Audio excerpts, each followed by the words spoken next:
Investor Connect podcast program. This is Hall T. Martin. I'm the host of the show, in which we interview angel investors, venture capital, private equity, family offices, and many other investor groups for startups and growth companies. I hope you enjoy this episode. Thank you for joining us.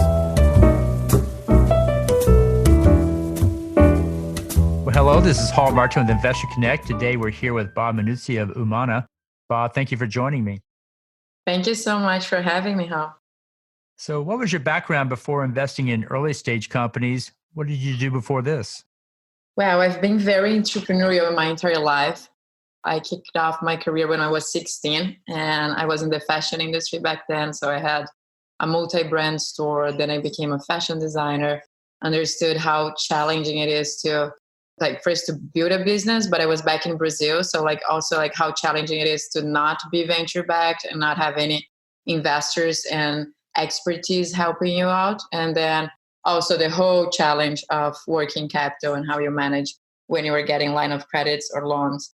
So through that, I got very interested in understanding more about capital by itself. And then at a very young age, I was 19, almost 20, I decided to work in an investment firm, stayed 6 months, and just after that decided to launch my own investment boutique where I was doing private equity deals in real estate. And later on, when I moved to the US, I started diversifying a little bit more. So doing real estate and then wealth management for ultra high net worth individuals from Brazil to diversify their portfolio in the US.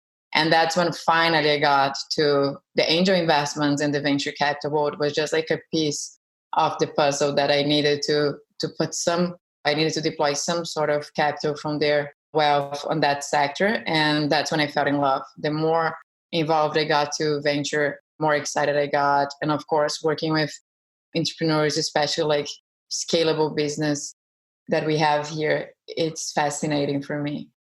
Oh, great. So what excites you right now? It's funny. I recently launched UMANA, which is a multi-family office for self-mades. So we work with tech self-mades, celebrities, pro athletes, and it's fascinating to see their interest in tech. First of all, they really love impact investing. So being able to work with people that do not care only about profit, but understand that we have a way better chances of achieving financial results if we're investing in early stage type of deals in tech, but we can also be doing both things at the same time, finding very scalable business that will have massive impact in a positive way, right? So I think that's extremely exciting for me. Well, that's great. So we have a lot of investors out there. What's your advice for those that are investing in startups in, say, the entertainment industry and venture capital sector? I think for any sector, deep dives are extremely important. So understanding the industry you are navigating. For me, this overlap of the entertainment industry, sports, and tech, it's amazing because we work a lot. I have a biotech fund and I have a crypto fund. I have multiple funds with different theses. And what I see in every single founder that has a direct consumer strategy, they struggle with marketing, they struggle with a clear roadmap and deployment of capital to achieve the first sales and generate real traction. So when you have the support of this type of founding members or ambassadors who have a lot of influence, let's say 10, 15, 50 million followers that are not just doing an angel investment, but they're being very hands-on in the companies they join, they start telling their story. So you have in-house partner, a founding member that is really sharing your story in a meaningful way and in a way that it's very influential. So the traction is a way better than just deploying some 100 or 200K in marketing that you wouldn't have any results most of the times. So I think that's extremely important, understanding how to use smartly, wisely, that capital. Because a lot of times, in a pre-seed, and I work a lot with super early stage companies, right? So pre-seed, seed, Series A, and then suddenly they raise 1 million, 5 million, and they do not have wise strategy to deploy that capital. And most of the times they think, oh, I'll just put, let's say they got 1 million and then they want to put right away 250 to 300 in marketing. but they have no clue what marketing really means. And then sometimes they just want to hire an agency, which again, at this stage, I would definitely not recommend. I think it's one of the roles of the founders to understand their industry, their market, and really try to get or a CMO or just like a marketing strategist that can be in-house helping you to understand how your brand will get the traction or how your company will get the traction. If we're talking about consumer companies, right? But I think all those things needs to be well thought. And then that's why the deep dive is so important, like really understanding the industry and the market. And that goes for both sides, the investor and the founders, because investors, if they want to be hands-on, and that's our role as a VC, right? We should be always hands-on. We need to navigate quite well the industry we're investing in. Well, very good. Well, how do you see the state of investing in entertainment and venture? How's the industry evolving these days? I think because the financial results are happening for multiple celebrities and they talk to each other, the interest is also growing significantly. I see a lot of people asking more. I see a lot of, especially because there's so many young influencers and actors and DJs, all these different industries that are in the entertainment industry. You have people that are between 14 years old to 40, but especially the ones like between 14 to 24, they are so aware. They live connected to everything we're doing in the VC scene. So they know so much that it's quite easy to share deals with them, understand like why they like, why they don't, and then educate them on the investment side of that product or service. So I think it's there's no way of not combining both industries because it's so connected, you know. And what changes do you see coming up in that space? What changes? Well, everything is changing. I think like the more celebrities and endorsements we have for these companies, I think more efficiency we have in the capital. Like we can see traction easily in the beginning just because you have this power of influence for them. You can have better hires as well easily because they get such a big exposure quickly if they're using well those ambassadors and those endorsements. You can work more in a decentralized way as a founder.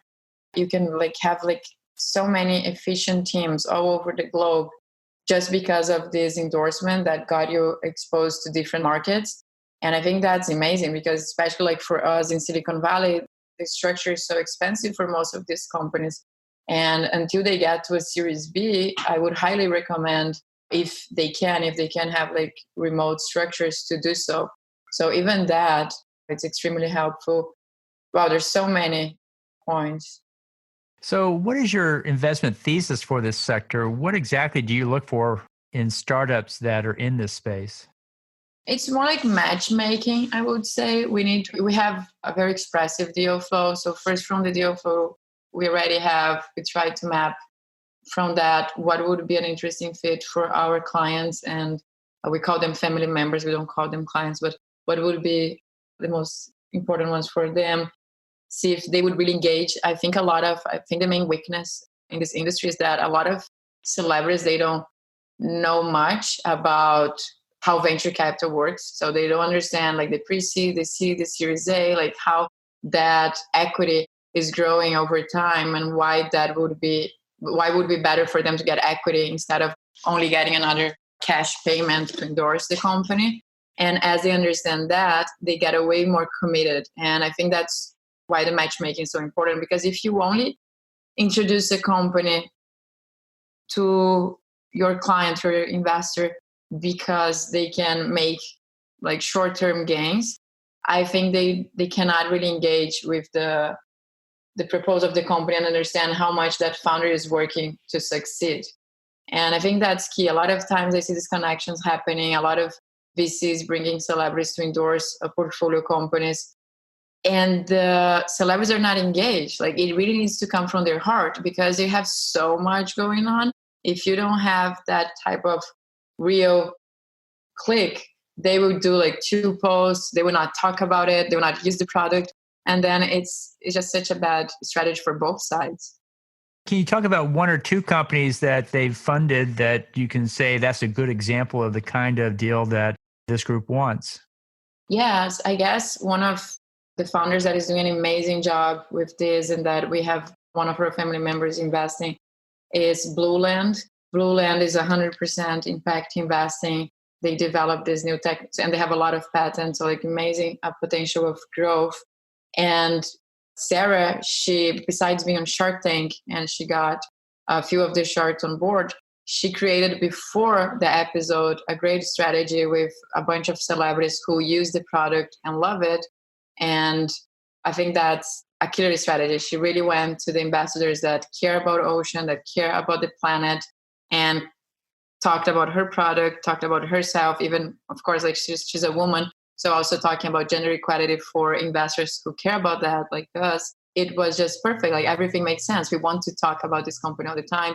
The celebrities are posting all the time, and it comes from the heart. It's not because they have a deal that they should post a certain number of times. They just use the product and they want to share with their audience that this is a great product and people should be using.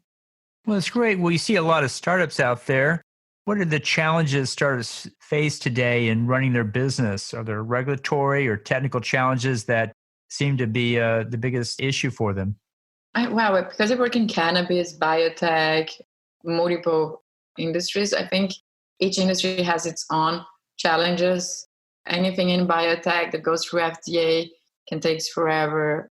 Cannabis, with all the regulations changing so quickly and each state having its own regulations, it's super challenging. I'm quite proud of the founders we have in the portfolio, that they are surviving, and most of them are thriving because it's so uncertain. But as like for any early stage founder, I think the main challenge I see for all of them, it's fundraising. I think they think it will be easy. They get a good traction on their pre-seed, then they get a great traction on their Series A, and then they think things will just happen. And they don't keep in touch with the investors. They don't really have a strategy for fundraise as the money runs out. And I think that's key. Like always be thinking about the capital you need, because it's the most annoying thing. If you're excited about your company, you want to execute and you want to be focused on the strategy and so on. But capital is what will make you survive for a long time, because you not have revenue that will really make the business sustainable for the first 5 years, right? So. Right. Well, you mentioned several applications and sectors there. If you had to pick one that was a really hot opportunity to pursue, which one do you put out front these days? Yeah, cannabis is for sure one of the most exciting. I would say psychedelics as well. So like psychedelic treatment for mental health. I think that will be huge in this decade. It's still upcoming. People are, especially VCs, are very, I wouldn't say against, but they're very concerned about joining this type of investment. So normally they pass. And I think that's a huge opportunity.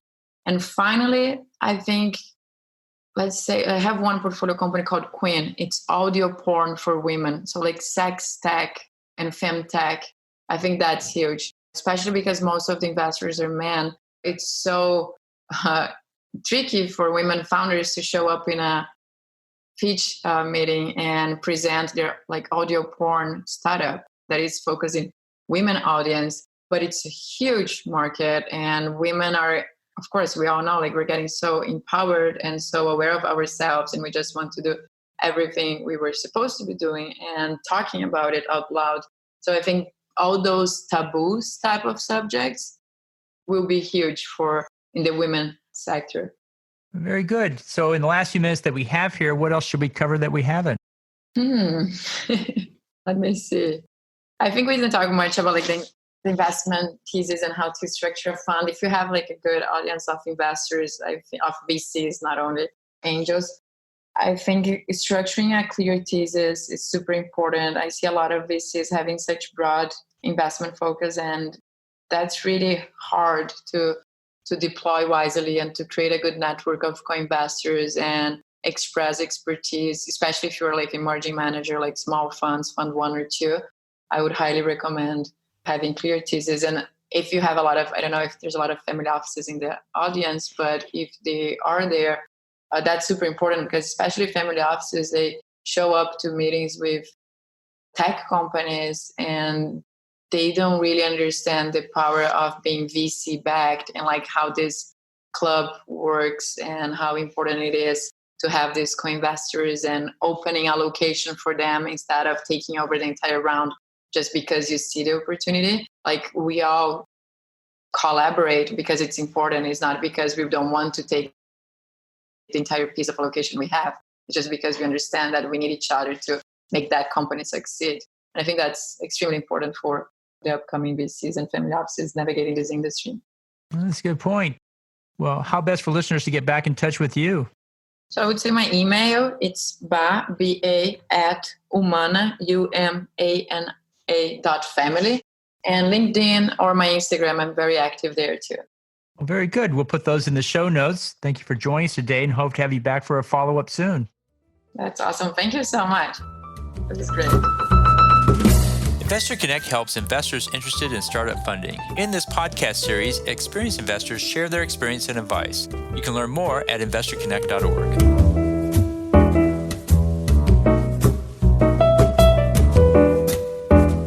Paul T. Martin is the director of Investor Connect, which is a 501c3 nonprofit dedicated to the education of investors for early-stage funding.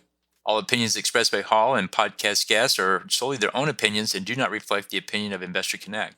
This podcast is for informational purposes only and should not be relied upon as a basis for investment decisions.